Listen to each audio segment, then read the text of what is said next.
Hi అండి అందరికీ. Today అయితే మా తమ్ముడు చపాతీ చేయకనేసరికి నేనైతే చపాతీ ప్రిపేర్ చేస్తున్నా. వాడైతే నా బదులు వాడు కుక్ చేస్తున్నాడు అనమాట. అక్క నీకు ఎందుకు కష్టం అనేసి నేను హెల్ప్ చేస్తానని మా తమ్ముడు అయితే హెల్ప్ చేస్తున్నాడు. నేను పక్కన చికెన్ కర్రీకి అయితే చేస్తున్నాను.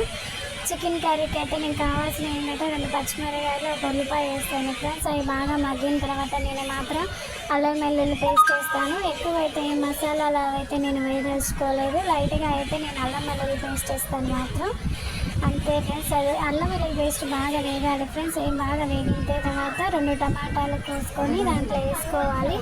2 టమాటాలు బాగా మగ్గిన తర్వాత నేనైతే చికెన్ వేసాను ఫ్రెండ్స్. చికెన్ అయితే నేను ఉడకబెట్టలేదు, చికెన్ అయితే పచ్చిదే వేసాను. అది ఆ వాటర్లో ఉడికిద్ది అనేసరికి నేను అట్లా చేస్తున్నాను ఫ్రెండ్స్. దాంట్లో పసుపు, ఉప్పు 2 వేసి బాగా ఉడకబెడుతున్నాను అనమాట. ఉడకబెట్టిన తర్వాత నేనైతే బాగా కొంచెం వాటర్కే అనమాట అది చికెన్ బాగా ఉడికిపోద్ది. మనకి లైట్గా కారం వేసుకోవాలి.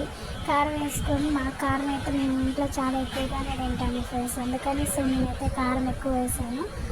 మా తమ్ముడికి అయితే లైట్ కొబ్బరి పొడి అయితే నేను వేసాను. కొబ్బరి పొడి వేస్తే మనకి కర్రీ అనేది కొంచెం చిక్కబడుతుంది అనమాట. సో అందుకని నేనైతే కొబ్బరి పొడి అయితే వేసాను. కొబ్బరి పొడి వేసిన తర్వాత మా కర్రీ అయితే స్టార్ట్ అయిపోయింది, రెడీ అయిపోయింది. ఓకేనా ఫ్రెండ్స్, చపాతీ కూడా రెడీ అయినా. ఓకేనా, బాయ్.